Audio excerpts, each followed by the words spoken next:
c'est pas du tout soporifique, même si Madame la consultante a parlé très rapidement et que malheureusement l'image est légèrement trapézoïdale. Malgré tout, c'est très intéressant. Alors, par contre, ce qui m'interroge, c'est que pour un document fondamental qui va organiser le Bossé à au moins 10 ans, nous recevons un document incomplet 5 jours avant, nous devons présenter... Il n'est pas incomplet du tout. Puisqu'on vous fait cette démonstration, c'est vrai que vous avez, excusez-moi, il est différent. Vous n'avez pas cessé de parler pendant que Mme Élodie Gardien avec émotion, avec je regrette. Bon, si ne dites pas que vous n'avez pas compris. S'il vous plaît. Ne soyez pas de mauvaise foi. Ah ben voilà. Alors là, on organise le débat. Votre premier mot, ne soyez pas de mauvaise foi. Bon, d'accord. Alors, moi, je vais d'abord parler de vos méthodes en ce qui concerne le PADD. Vous avez décidé la révision générale du PLU du Bossé le 4 juin 2015. Durant ces 4 années, vous ne nous avez fait part d'aucune information sur l'avancée du dossier, à part vos demandes annuelles d'abonder le financement d'études pour 282 000 € à ce jour. Comment élaborer un document d'une telle importance sans jamais consulter qui que ce soit, sans jamais communiquer vos pistes de réflexion?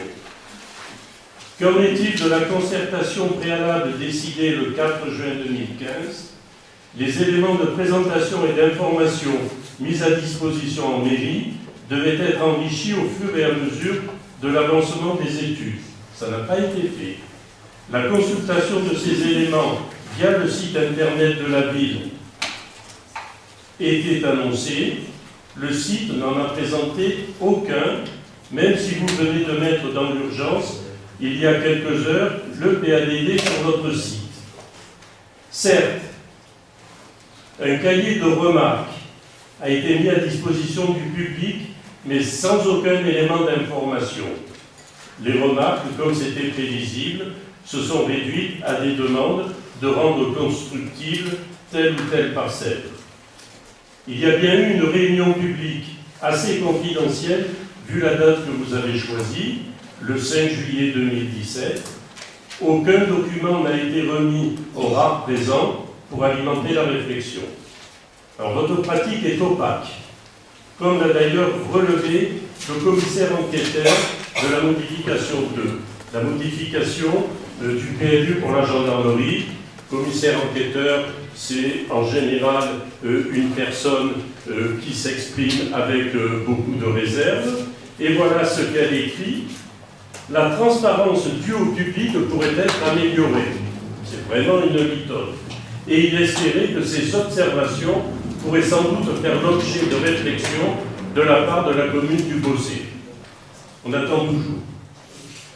Alors, tout d'abord, l'état des lieux qui sous-tend ce PADD aurait dû être mis à la disposition du public pour que chacun puisse s'approprier ce projet. Ce sont bien les éléments de la partie diagnostique du rapport de présentation que nous évoquons ici. Ce diagnostic contient en général une expertise de terrain, une analyse socio-économique, une analyse urbaine et paysagère et une analyse technique. Je vous signale que c'est stipulé dans l'article L 151-4 du Code de l'urbanisme. Comment évaluer la pertinence du PADD sans disposer de ces éléments? Leur communication sous forme synthétique aurait été possible. Est-il logique que nous ayons ce débat sur le PADD, pièce maîtresse du PLU, rappelé dans le préambule de ce PADD, avant de nous prononcer sur le SCOT, donc le schéma de cohérence territoriale Provence-Méditerranée, qui est cependant arrêté depuis le 26 octobre 2018, alors que le PLU doit être compatible avec ce SCOT. Nous nous étonnons que le SCOT ne soit jamais mentionné dans le PADD, du moins dans la version que nous avons reçue. Ni d'ailleurs le PLH, plan local de l'habitat, et le PDU, plan de déplacement urbain, documents qui doivent être élaborés par la communauté d'agglomération et avec lesquels notre PLU doit être compatible. Le fait que ces documents soient toujours en chantier depuis plusieurs années ne fait que montrer l'amateurisme dont l'agglo a fait preuve sur ce dossier. Enfin, pour le débat de ce soir, vous nous avez transmis le document 5 jours francs avant le Conseil, un peu court pour un dossier qui engage l'avenir du Bossé.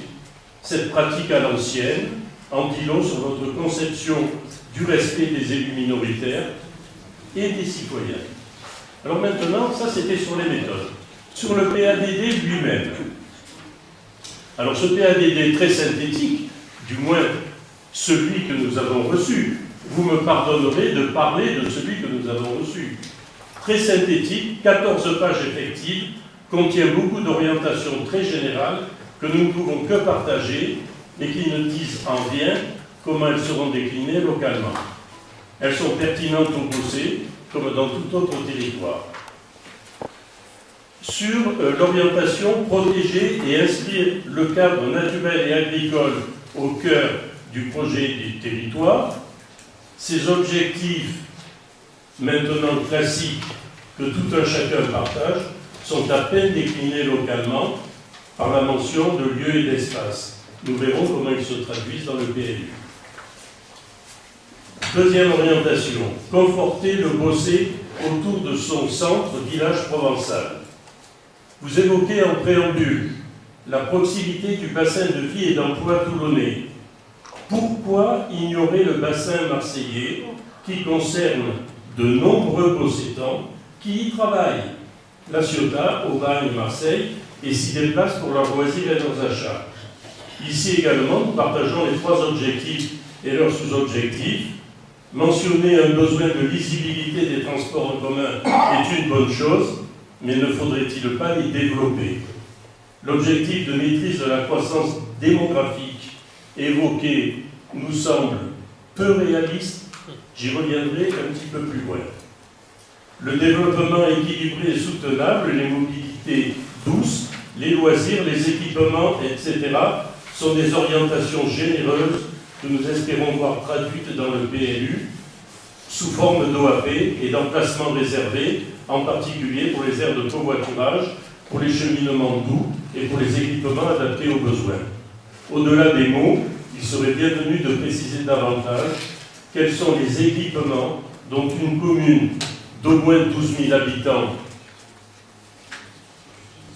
c'est votre prévision, et une agglo de 70 000 à 80 000 habitants à l'horizon 2030 ont besoin. On n'y voit pas de trace. Par contre, pas un mot sur l'un des problèmes majeurs actuels, la congestion de la circulation. Les embouteillages se multiplient, la quasi-totalité des camions, y compris des semi-remorques, allant du plateau de Signes, zone d'activité, circuit, aéroport et carrière, ou en provenant, passe par le Bossé en zone urbaine. Cette situation ne peut s'éterniser. La pollution, le bruit, j'avais mis les risques d'accidents, mais maintenant ce sont les accidents, puisqu'il y en a eu. Les transports de matières dangereuses, etc., que présente cette circulation qui passe au ras des écoles, sont inacceptables. Pourquoi ne pas l'aborder?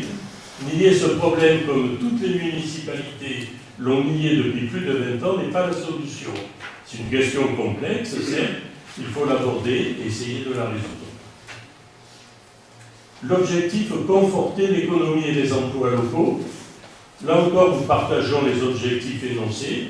Si on veut sortir des simples vœux, ces objectifs ne peuvent être atteints qu'en mettant en place des dispositifs d'incitation, d'aide et de suivi des politiques choisies. Il serait bienvenu de les mentionner.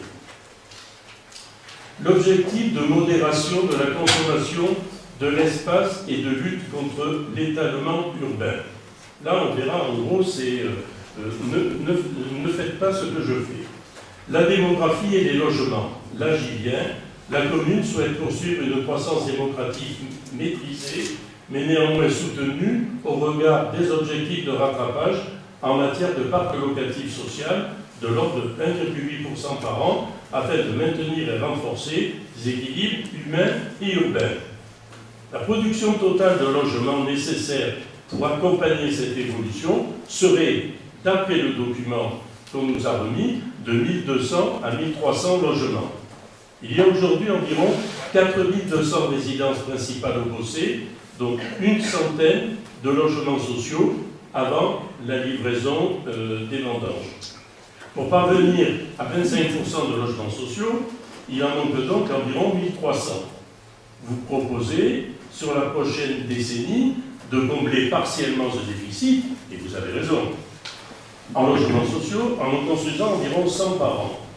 Quantitativement, avec ces nouveaux logements sociaux, augmenter des logements privés, individuels et collectifs à venir, on va vraisemblablement atteindre 1500 à 1800 résidences, mais en aucun cas 1200 à 1300 supplémentaires, donc pour les 10 ans à venir.